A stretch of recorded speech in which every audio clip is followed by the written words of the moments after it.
segundo livro dos Reis, no capítulo 6, no versículo de 8 ao 17. Segundo livro dos Reis, capítulo 6, versículos de 8 ao 17.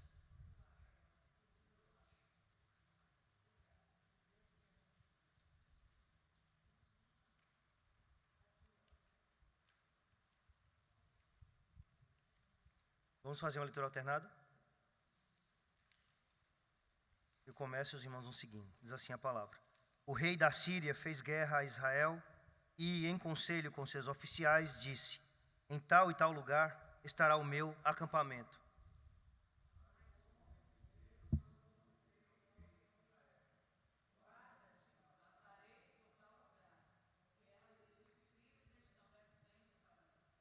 O rei de Israel enviou tropas ao lugar de que o homem de Deus lhe falara e de que eu tinha avisado. E assim se salvou, não uma nem duas vezes.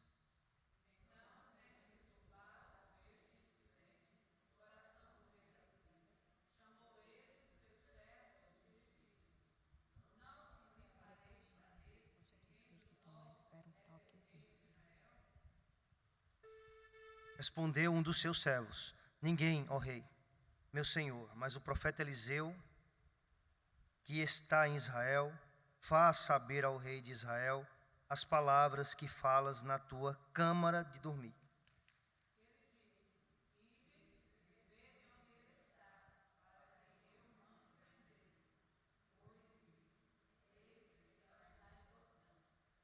Então enviou para lá cavalos, carros e fortes tropas. Chegaram de noite e cercaram a cidade.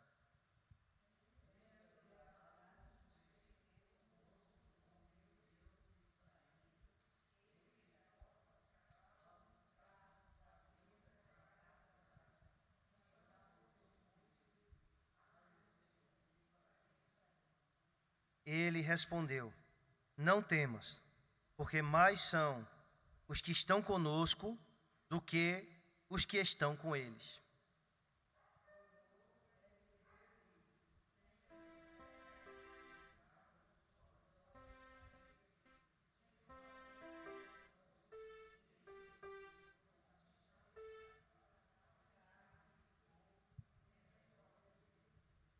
Amém. Até aí, meus irmãos. Vamos louvar ao Senhor com nossos irmãos do louvor.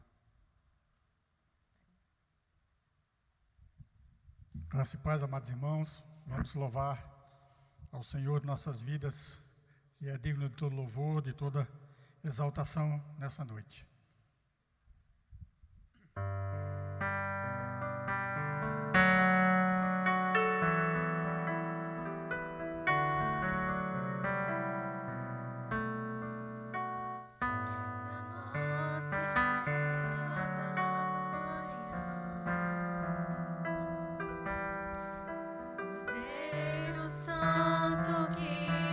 Trouxe a paz.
Louvado seja o Senhor. No finalzinho do livro que nós estamos estudando, Josué, no capítulo 24, Josué, quando se despede do povo, ele faz referência ao povo, lembra tudo que Deus tinha feito por ele, e ele olha para aquele povo e diz: vocês escolham a quem vão servir. Eu e a minha casa serviremos ao Senhor. Amém? Nós possamos também, nas nossas vidas, nas nossas famílias, no nosso dia a dia, nós possamos verdadeiramente fazer como Josué. Independente do que o mundo nos oferece, independente de tudo aquilo que é proposto para nós, nós possamos dizer: eu e a minha casa, nós serviremos ao Senhor. Amém? Vamos cantar Casa de Bênção.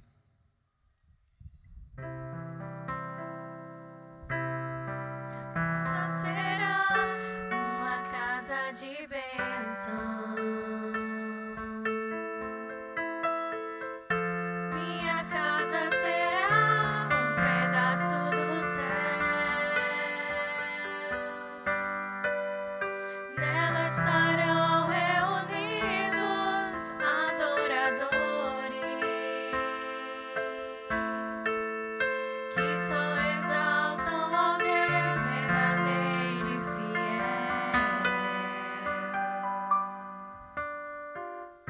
Minha casa será reconhecida como lugar de milagre e oração, onde Jesus tem prazer em ficar, onde o Espírito Santo habita, onde há prosperidade, amor e vida. Faça do meu lar, Senhor, um lugar de harmonia. Faça do meu coração tua casa todo dia. Esteja à vontade pra ficar e nunca mais partir. Pois a casa que um dia te recebeu nunca mais saberá viver sem ti. Minha casa será reconhecida como lugar de milagre e oração, onde Jesus tem prazer em ficar, onde o Espírito Santo habita, onde há prosperidade, amor e vida. Faça do meu lar, Senhor, um lugar de harmonia. Faça do meu coração tua casa todo dia. Esteja à vontade pra ficar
Santíssimo Deus, poderoso Pai, nós estamos diante de Ti, Senhor, nesse dia que Tu reservaste e nos trouxeste aqui diante da Tua graça para aprendermos mais sobre Ti. Nós Te pedimos que nesse momento o Teu Santo Espírito possa abrir as nossas mentes, os nossos corações, que todo o nosso foco, que toda a nossa mente, nossos ouvidos estejam voltados ao som da Tua voz, ó Pai. Usa poderosamente o Teu servo, reverendo Laurindo, que ele possa, Senhor, nos trazer, ó Deus, aquilo que o Senhor já colocou em seu coração. Que tudo seja para a honra e para a glória do Teu santo e excelso nome. Amém, Senhor.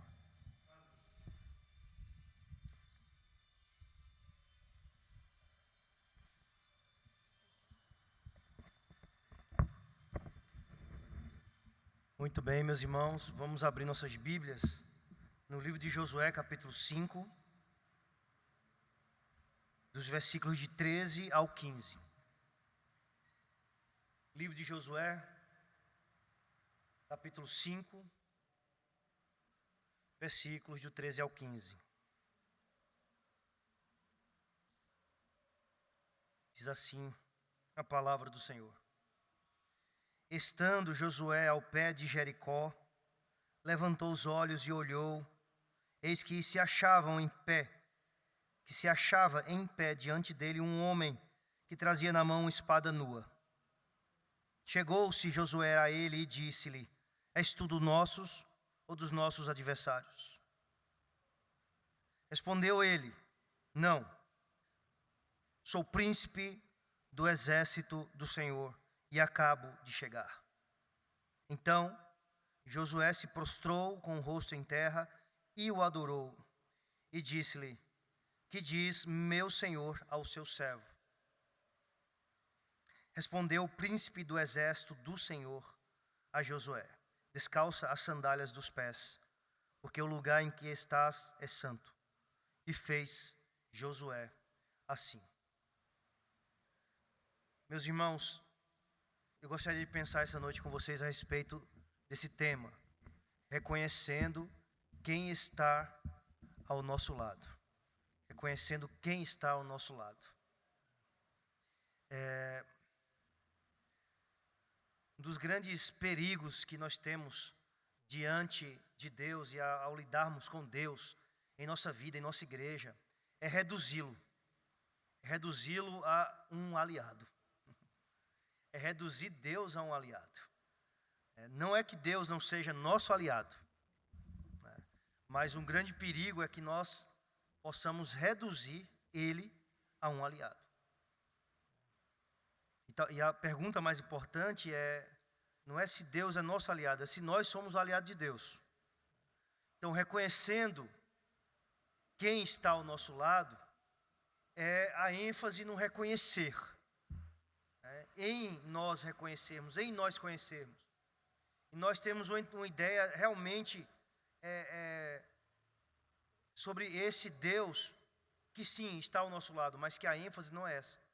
A ênfase nunca é no fato dele ser o nosso aliado. A ênfase aqui, ou pelo menos aqui nesse texto, é para Josué o fato de ele precisar realmente reconhecer quem Deus é. Ou seja, e não reduzi-lo a um lado, entende? Não reduzi-lo a um aliado, a um inimigo, não reduzi-lo a uma denominação, não reduzi-lo a um Deus de um grupo, não reduzi-lo ao nosso sistema, né?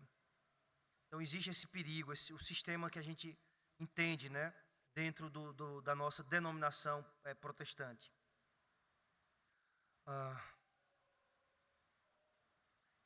Bem, nós vamos trabalhar isso com mais cuidado, mas eu gostaria de pensar sobre isso, reconhecendo quem está ao nosso lado. Quem está ao nosso lado. Exatamente o contexto de Josué. Ele precisou reconhecer quem estava diante dele, ali, do lado dele e acima dele. Se você entende que ele olha para trás e ao pé de um monte, de algo elevado, ele olha e enxerga esse homem. Enxerga um homem misterioso e enigmático, com a espada desembainada, uma espada nua. Ou seja, era alguém que estava pronto para a batalha, com espada nua nas suas mãos, que ele reconhece somente como um homem aqui, como um homem com espada na mão, que estava pronto para guerrear. Então, a pergunta de Josué a este homem refere-se a essa falha em reconhecer plenamente quem era esse homem, ou essa hesitação em reconhecer quem era esse homem. Ou seja, a pergunta dele, és tu dos nossos ou dos nossos inimigos, demonstra essa falta de percepção de quem era aquele homem. Eu não estou dizendo que se nós estivéssemos no lugar de Josué, nós sairíamos melhor. Não estou dizendo isso. Mas estou dizendo que Josué, por mais capacitado espiritualmente que ele fosse, por mais fiel que ele fosse, e por ser um homem de Deus que ainda aqui não era chamado assim, no final do livro vai ser chamado como Moisés. Mas, por mais homem de Deus que ele fosse, ele hesitou aqui, ele falhou aqui. Na pergunta que ele fez, ele falhou. Eu não estou dizendo que ele está cometendo pecado, não. Não estou dizendo isso. Mas estou dizendo que ele falhou em perceber plenamente quem estava ao lado dele. E eu acredito que todos nós, nessa mesma situação, teríamos também falhado. Né? Provavelmente nós teríamos falhado também. Então, Josué estava próximo de guerrear contra a forte cidade de Jericó. Que isso acontece agora no capítulo próximo, seguinte, no capítulo 6. Alguns entendem que esse texto aqui, ele deveria estar lá no capítulo 6. Mas, de qualquer forma, é o subsequente. E antes de Josué ir para a guerra, propriamente dita, que até agora houve só uma preparação para a guerra, mas agora realmente é a conquista, Josué, no livro de Josué, ele, em último lugar, depois de circuncidar e ter a Páscoa, ele se encontra com o próprio Deus.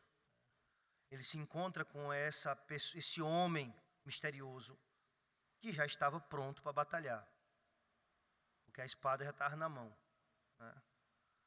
A arma já estava carregada e já estava engatada para o uso, né? Então, ele falhou em reconhecer, ele falhou em reconhecer a presença, ou melhor, a identidade de quem estava diante dele, né? Então, o texto, versículo 13, estando Josué ao pé de Jericó, levantou os olhos e olhou. Ou seja, eis que achava em pé diante dele um homem que trazia na mão uma espada nua. Chegou-se Josué a ele e disse-lhe: és tu dos nossos ou dos nossos adversários?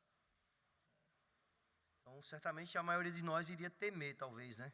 Mas Josué não demonstra esse medo, mas Josué demonstra uma dúvida, uma hesitação. Viu o homem, chegou perto dele e disse: você é dos nossos ou contra nós? Quero saber. Então, Josué, ele falhou. Meus irmãos, essa falha, ela existe também em nós, obviamente. Nós falhamos em reconhecer que Deus está ao nosso lado. Como Josué, podemos achar que é só um homem que está ali do nosso lado, e não reconhecer que é Deus que está ao nosso lado. Podemos também falhar isso nas mais diversas circunstâncias da nossa vida. Podemos enxergar apenas, circunstâncias ao acaso. Podemos enxergar apenas pessoas. Podemos meio que ficar cegos, pela situação. Enxergar, dar outras explicações, do que entender realmente é Deus que está aqui. Josué, ele falhou em perceber aqui, pelo menos nesse primeiro momento, ainda que de um modo geral é super positivo esse encontro, mas no primeiro momento, Josué, ele hesitou, ele falhou em identificar corretamente aquela pessoa. A identidade dessa pessoa. Com a pergunta que ele fez. Você é um aliado ou é um inimigo? Falhou. Assim, lógico que era um aliado, mas em último lugar é muito mais do que isso. É muito mais do que apenas um aliado ou inimigo. Deus é muito mais do que um aliado nosso. Na verdade, nós é que somos aliados de Deus e temos que ser assim. Ele é aliado nosso, sim, claro. Mas como é que a gente enxerga Deus? A gente tem que se enxergar não como um Deus que está a favor da nossa causa, mas como nós devemos estar a favor da causa de Deus. Então, essa é a ordem. E essa deve ser sempre o questionamento. Será que eu estou a favor da causa de Deus? Porque se eu começo a colocar Deus a favor da minha causa, então eu começo a ficar no lugar do próprio Deus. Sabe? E eu começo a me endeusar. Ou seja, Deus é que está ao meu favor naquilo que eu empreendo. Não, veja, não é que Deus não esteja, Deus está. Mas é porque aquilo que você empreende vem dele. Então a questão é, você está empreendendo aquilo que é a causa de Deus, né? Aquilo que é a vontade de Deus. Entende? E muitas vezes a gente corre o risco de se endeusar nesse sentido. Sabe? De olhar para as pessoas e verem elas estão contra mim ou a favor de mim.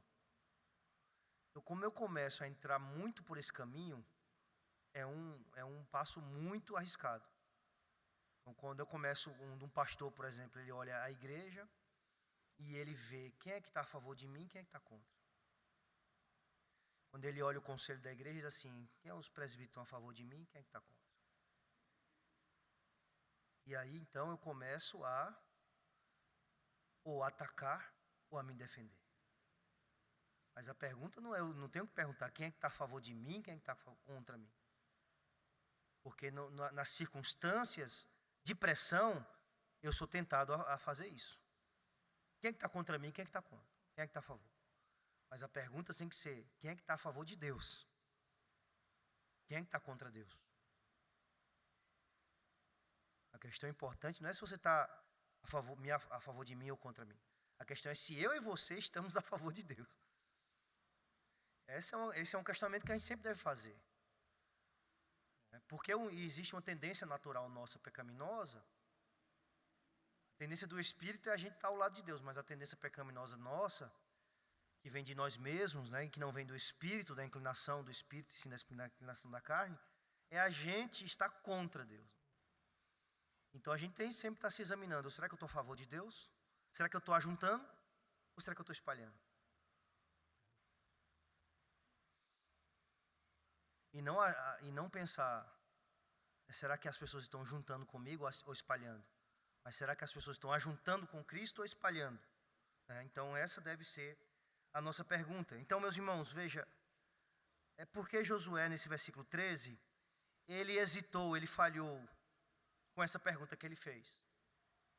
A pergunta em si foi errada. E como é que a gente sabe? A resposta, no versículo 14, não.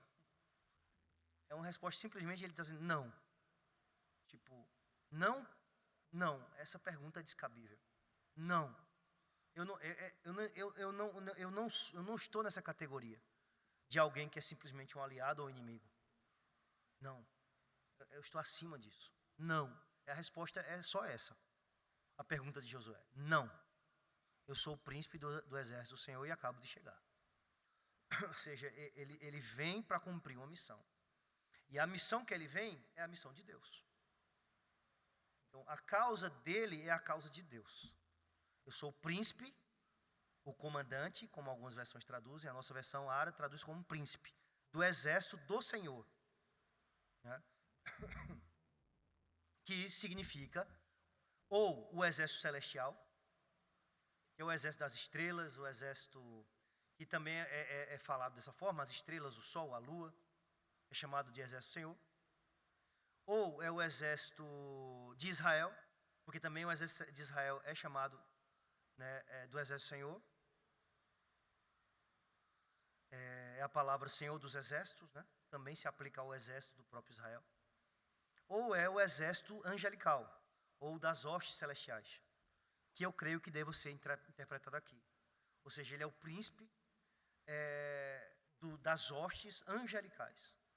Ele é o comandante dos anjos. É o comandante daquele exército que Eliseu pediu para que Deus abrisse os olhos do jovem e visse que muitos mais eram que estavam com eles do que contra eles. Então, aqui, o que ele está dizendo a Josué é que, olha, Josué, eu sou o comandante do exército celestial. Eu penso que é isso. Não é que ele está dizendo assim, quem vai assumir o comando do exército de Israel sou eu. Não é isso. Eu penso que ele está dizendo isso. Eu vim, sim, com o exército do Senhor, lutar a causa de Deus, que é a causa que você está lutando, mas é a causa de Deus. Não é a sua causa, mas é a determinação do próprio Deus. Eu acabo de chegar. Eu acabei de chegar para fazer algo aqui, que é lutar a batalha. Então a causa dele é a causa de Deus, mas veja que Josué erra. E eu gostaria de colocar duas razões porque Josué erra.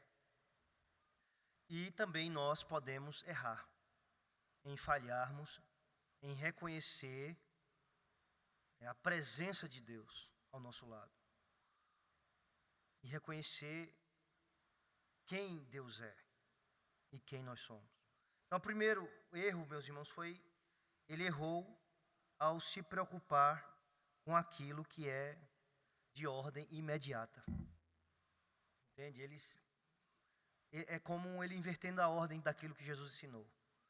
Busque em primeiro lugar o meu reino e a minha justiça e as outras coisas serão acrescentadas. Josué aqui ele estava preocupado com aquilo que era imediato, que era a guerra aqui no caso. Com a agenda do dia. Nós temos uma cidade para tomar. A gente tem uma guerra para batalhar. Você é contra ou a favor? Entende? Eu tenho uma conta para pagar, preciso de dinheiro. Eu tenho um serviço para fazer. Eu preciso de tais homens para fazer esse serviço. Então, ou seja, a preocupação dele era mais com aquilo que ele deveria fazer, ou com aquilo que ele tinha para fazer, com aquilo que era a responsabilidade dele, não deixa de ser, com a agenda dele, com a agenda que ele tinha a obrigação, do que, sabe, em perceber quem estava ao lado dele. Por quê? Veja, meus irmãos, se Josué tivesse percebido exatamente quem ele estava, ele teria feito o que ele fez no versículo 15. O que ele fez no versículo 15? Ele tirou a sandália dos pés. Entendeu? Se Josué tivesse entendido desde o começo, ou seja, se ele tivesse mais preocupado com a pessoa que estava diante dele do que com a guerra, ele teria tirado a sandália do pé dele primeiro. Primeiro eu tiro a sandália, depois eu me prostro, aí depois eu pergunto, qual é a ordem que o Senhor tem para mim? E eu não pergunto se você é do meu lado ou contra mim. Eu é que estou do teu lado, pela tua graça, pela tua misericórdia. Então, ele errou por quê? E nós podemos errar também, ao estar mais preocupado com aquilo que é imediato. Por exemplo, eu posso estar mais preocupado com questões, por exemplo, financeiras, do que com a presença de Deus, não é? Onde Deus já prometeu, veja, Deus já prometeu abençoar a gente. E muitas vezes a gente faz disso a nossa causa. Talvez vocês não estão entendendo ainda onde eu quero chegar, mas vocês vão entender. Eu também não estou falando de uma maneira tão clara. Veja, Josué ele tinha já a promessa. Ele tinha a promessa de que Deus, iria com ele. ele tinha essa promessa. Mas ainda assim, o que nós percebemos é que Josué está muito preocupado com essa batalha, sabe? Ou seja, Josué deveria estar menos preocupado com a batalha e mais preocupado em adorar a Deus e em reconhecer esse Deus que estava ao lado dele.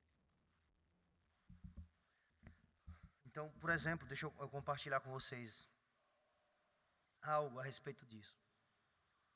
Acho que no final do mês passado,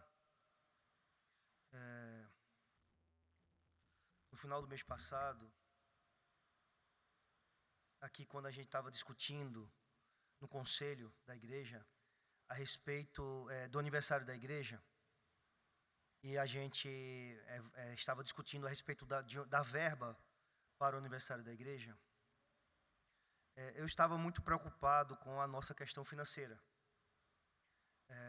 porque a verba que envolveu o aniversário da igreja envolve certas coisas, envolve desde ofertas aos pregadores que vêm de longe, como também gastos, né, com alimentação. Você vai fazer um jantar, onde você está pensando na igreja e nos visitantes, então isso não é algo barato.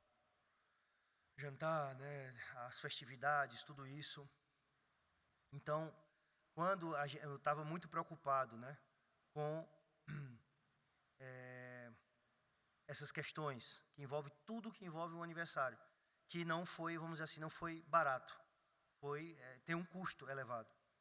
E o que eu mostrei, o que eu via era que, por exemplo, o nosso saldo da nossa conta bancária, ele era o saldo já no final do mês, que praticamente é o nosso orçamento do mês seguinte. Então, o saldo que estava ali é praticamente o orçamento para o mês de março. Isso no final de fevereiro. Então, como é que a gente vai entrar com uma despesa do aniversário, se a própria despesa do mês ela já consome o saldo que está ali? Então, essa era a minha preocupação, né? E eu externei isso e tal. Mas agimos ali, vamos lá, vamos voltar ao que tem que ser feito, vamos ter o aniversário, vamos gastar o que tem que ser gasto. E houve um gasto que me preocupava nesse sentido. Mas vamos lá. E o que eu posso dizer a vocês é que nós fizemos o aniversário da igreja. Nós cumprimos as nossas obrigações normalmente financeiras, né? A tesouraria tem cumprido. E o que eu posso dizer para vocês hoje é que o nosso saldo é praticamente o mesmo saldo que estava ali no final do mês. É como se o aniversário da igreja não tivesse impactado no nosso saldo. Então, sabe, eu não sei nem explicar isso. Eu sei que é assim que Deus faz. E Deus nos ensina isso. Olha, eu não quero que vocês estejam preocupados com isso. Porque se vocês estiverem preocupados com isso, você vai deixar de confiar em mim. Eu já disse a vocês, não precisa preocupar com isso. Você não precisa preocupar com isso. Sabe? Você não precisa preocupar com essa questão financeira. Eu já prometi isso a vocês. Você tem que se preocupar com santificação. É isso que você tem que se preocupar. Ou seja, Josué, você não precisa se preocupar com a guerra. Eu já dei a você a terra. A terra já é de vocês. Você precisa se preocupar em santificar-se. É assim que você se prepara, com santificação. Você precisa se preocupar em me buscar. Buscar o meu reino e a minha justiça. Sabe? Então imagina só, eu não vou para o culto da noite, eu só vou para o culto da manhã, porque se eu for para o culto da noite, eu vou ter um gasto a mais. É uma preocupação legítima, digo assim, que acontece quando a gente mora numa cidade grande, como Natal. Falam que é uma cidade como São Paulo, mas é uma cidade grande, comparado a uma cidade interior. Então veja o que eu estou fazendo, talvez esteja limitando o próprio Deus. Você não crê que se você buscar honrar a Deus, Deus vai te honrar? Eu não vou dar o dízimo, porque eu tenho essa questão na minha vida, eu tenho responsabilidade com meus filhos, E se eu der o dízimo, vai faltar, para que eu cuide do meu filho. Parece ser uma preocupação legítima, mas ainda assim é uma preocupação que, veja, eu vou roubar a Deus por não confiar que Ele pode me suprir e pode cuidar de mim e do meu filho. E aí eu vou roubar a Deus por causa disso. Então, Josué poderia dizer assim: eu não estou preocupado com a guerra. Então, quando ele viu esse homem com a espada desembainada, nua, você é dos nossos ou contra nós? Essa era a preocupação imediata, e isso fez com que Josué falhasse em enxergar quem é que estava diante dele. Senão ele não teria perguntado, ele teria tirado a sandália dos pés. Segundo erro, meus irmãos, é que Josué erra ao pensar em Deus em termos, reducionistas, com essa pergunta, se ele está contra ou a favor. É como se você reduzisse Deus. Todas as vezes que a gente pensa assim, a gente reduz Deus. E aí eu falei da questão denominacional porque, de fato, é uma tendência nossa a gente às vezes pensar em Deus em termos da nossa própria denominação. Sabe? E Deus é muito maior do que a nossa denominação. Sabe? Deus tem agido de tantas maneiras em tantas igrejas, sabe? E a gente achar que Deus só age na nossa própria denominação. Deus tem agido no mundo através de tanta gente, sabe? Eu digo isso com muito cuidado, porque precisa ser bem entendido isso, mas vocês sabiam que os próprios reformadores na Reforma Protestante, pelo menos Calvino, e eu posso falar porque eu li isso, que ele escreveu, ele defendia que existia gente crente, gente salva dentro da Igreja Católica Romana. Mesmo a igreja no maior embate, ele dizia que existia igreja dentro da instituição romana.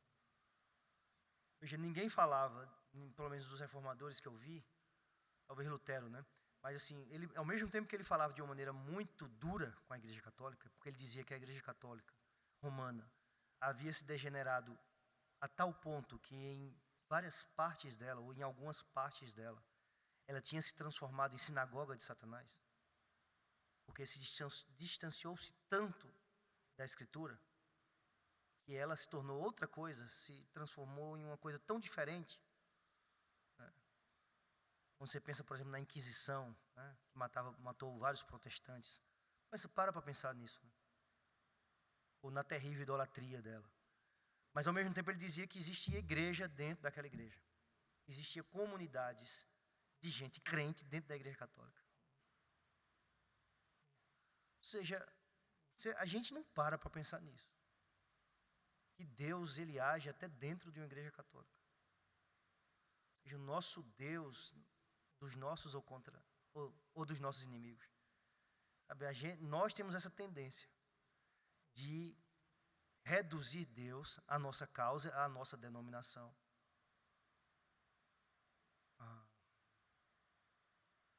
E quando nós fazemos isso, nós falhamos em reconhecer a presença dEle, em reconhecer a obra dEle, em reconhecer a grandeza dEle. Sobre esse primeiro ponto, alguma dúvida, meus irmãos? Alguém quer comentar alguma coisa? Sobre o versículo 13?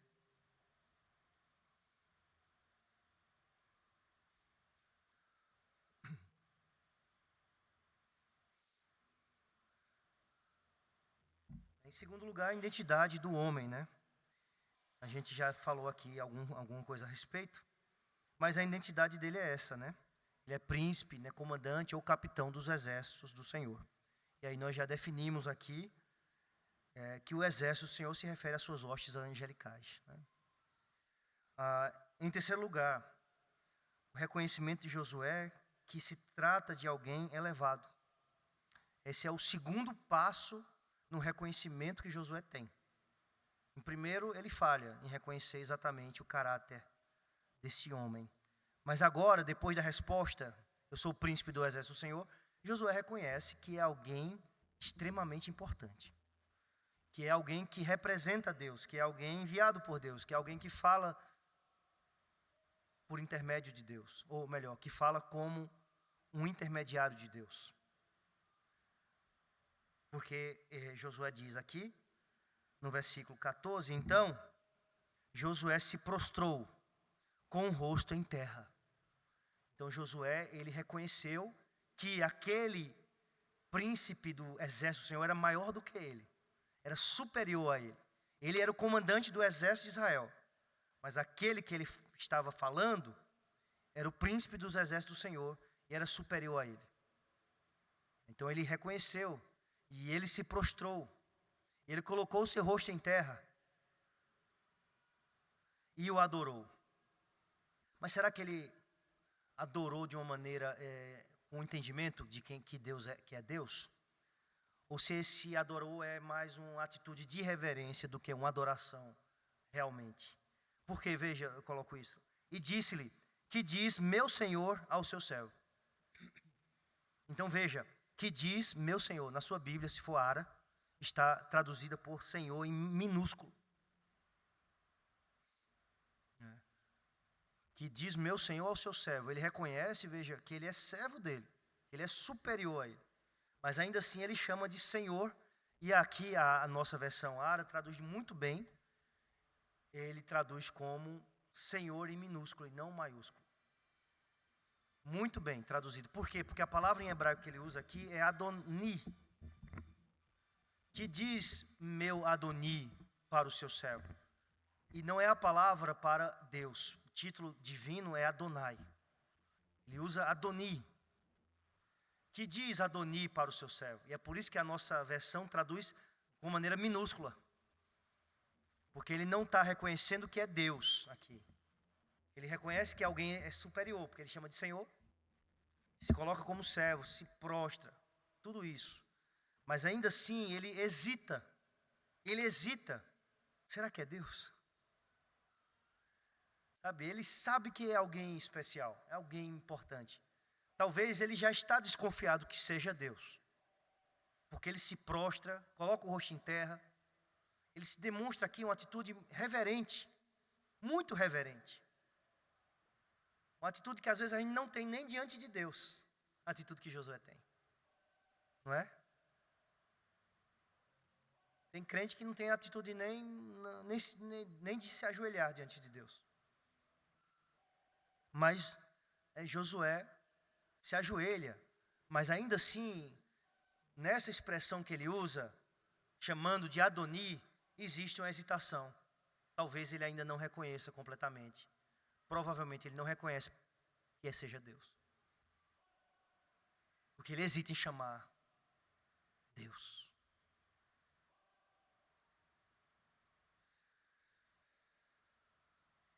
E em quarto lugar, o reconhecimento, em quarto e último lugar, o reconhecimento de Deus em reverência absoluta.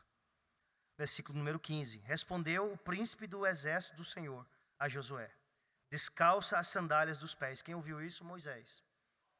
E a mesma experiência que Moisés teve com Deus, Josué também teve, diante da sarça ardente. Tira a sandália dos teus pés. Porque o lugar que tu está pisando, Moisés, é terra santa. Josué ouve a mesma coisa. Ainda que a maneira de revelar seja diferente. Seja o anjo aqui, no caso, ou este homem com espada. O príncipe do exército do Senhor, como é chamado aqui. Descalça as sandálias dos pés, porque o lugar em que estás é santo. E fez Josué assim. Essa atitude última de Josué, certamente ele compreendeu que ele estava diante da santidade de Deus. E ele fez isso. Ele tirou a sandália dos pés dele. Ou seja, era isso que precisava realmente ele fazer aqui. Era tratar Deus como Deus. Né? E a atitude que ele tem aqui é uma atitude de alguém que realmente percebe que está diante de Deus. Ele tirou a sandália dos pés dele. Eu lembro de João Batista, que disse que não era digno, né, de se curvando, desatar as correias da sandália de Jesus Cristo. E fez Josué assim. Então, ele reconhece que aquele homem não se tratava de um mero aliado ou de um mero adversário. Não se tratava de alguém que iria ajudar ou seria contra, mas se tratava ele sim do próprio Deus, tratava do próprio Deus Santo. Então, no final desse encontro que Josué tem, ele realmente, meus irmãos, ele realmente reconhece quem Deus é, ou melhor, que é Deus que está ao seu lado, E essa é a prioridade que Deus quer, é que nós reverenciemos Ele, né? Que nós reverenciemos a presença dEle em nossas vidas.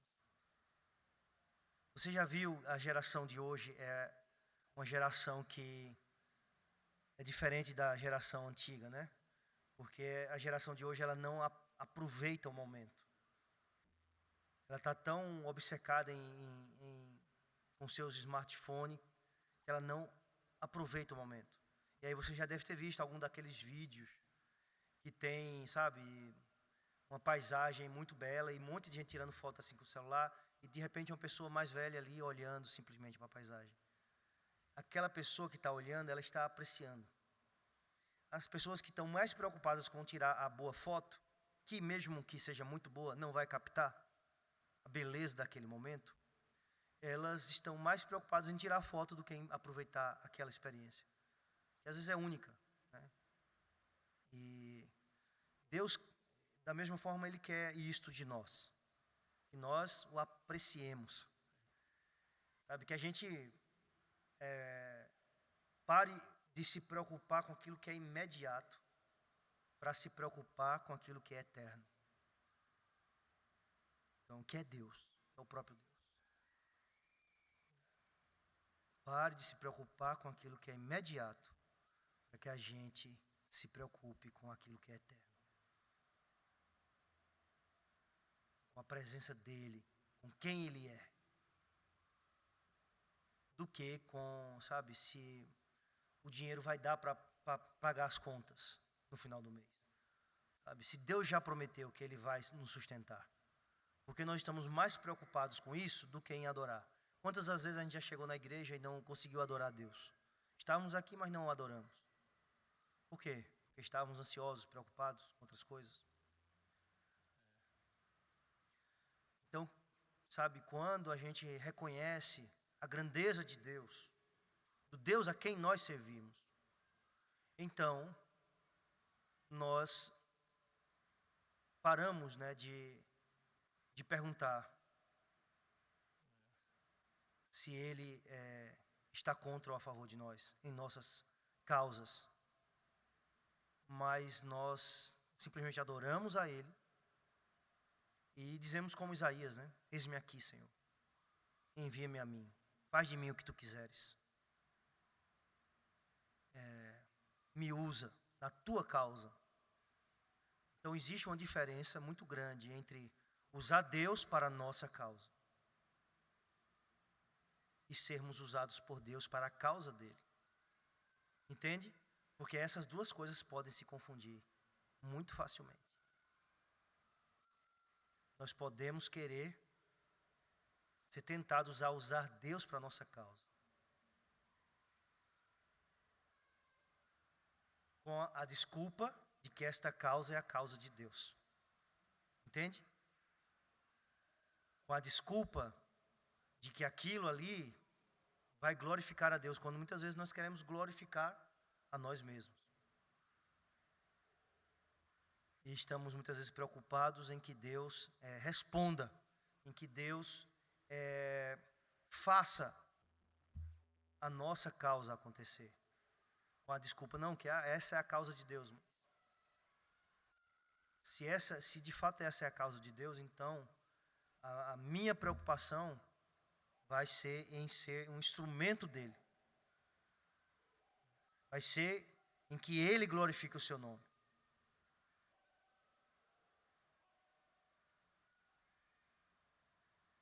Vai ser em lutar as batalhas dEle, confiando que Ele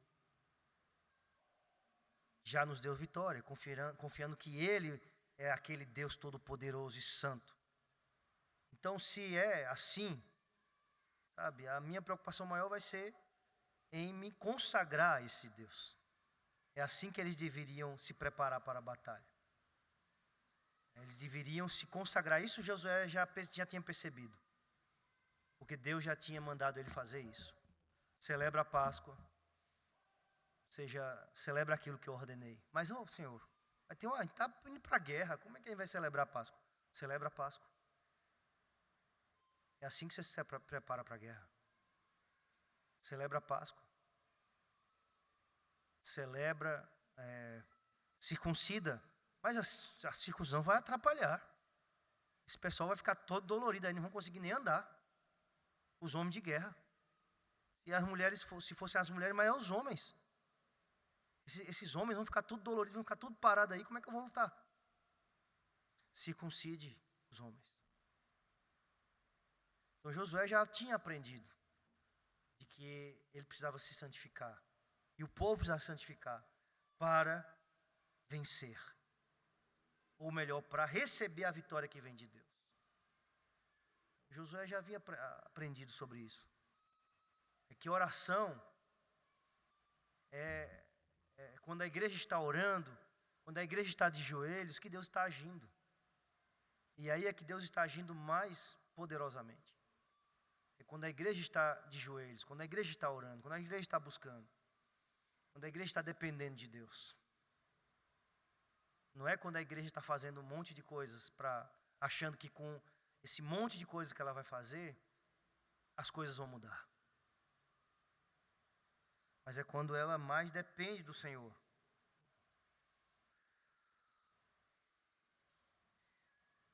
Nós vemos, meus irmãos, uma hesitação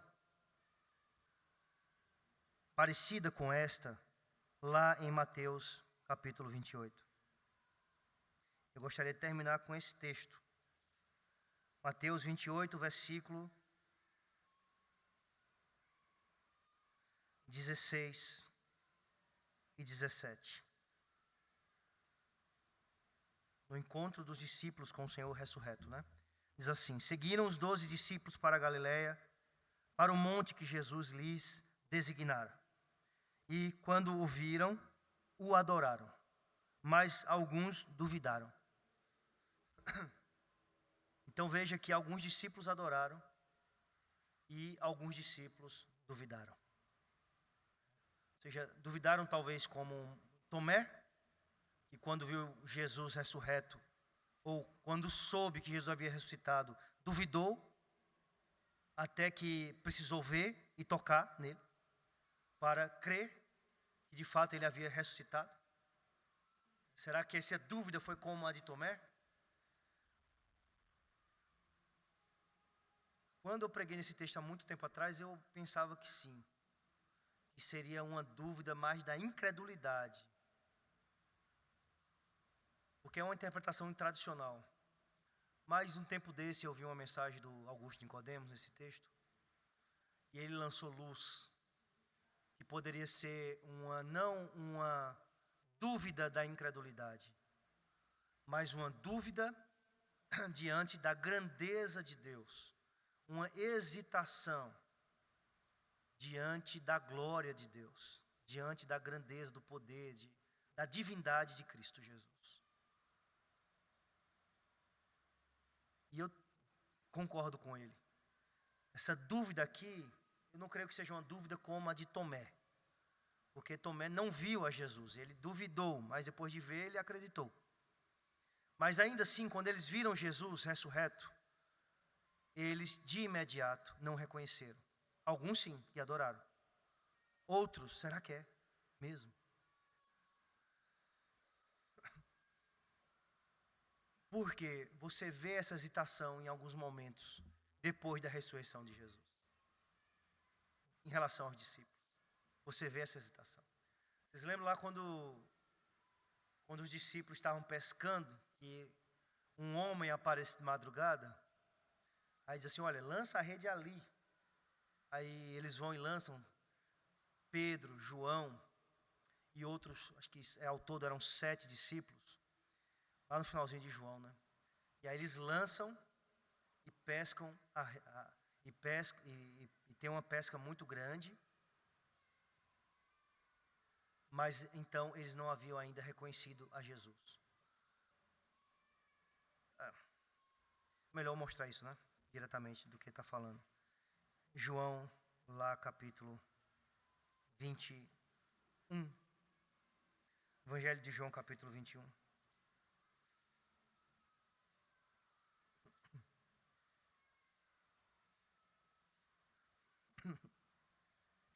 Versículo 4. Mas ao clarear da madrugada, estava Jesus na praia, todavia os discípulos não reconheceram que era ele.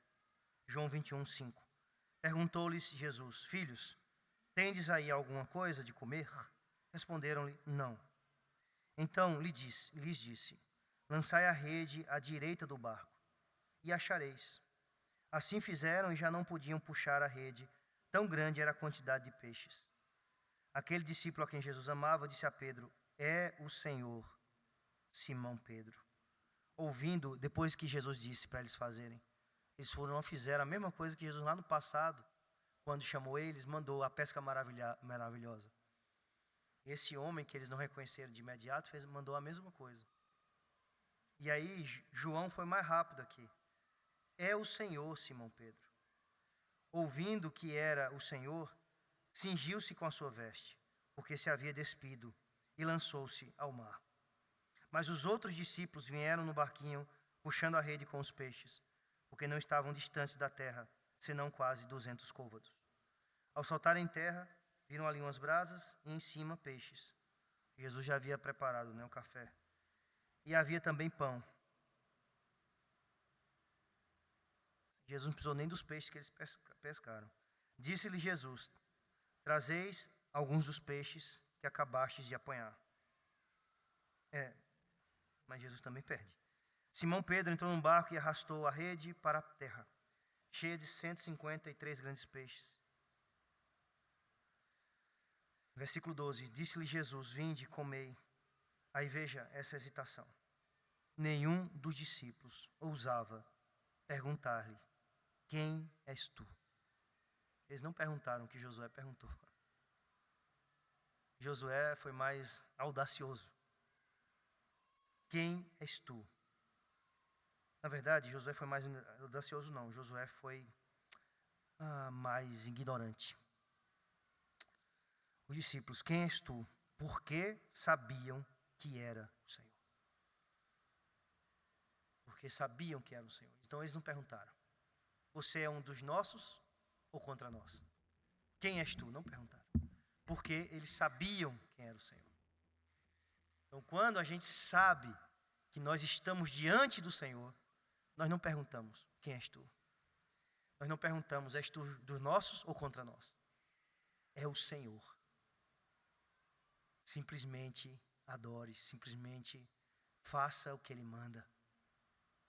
Não se preocupe se Deus está a favor da sua causa.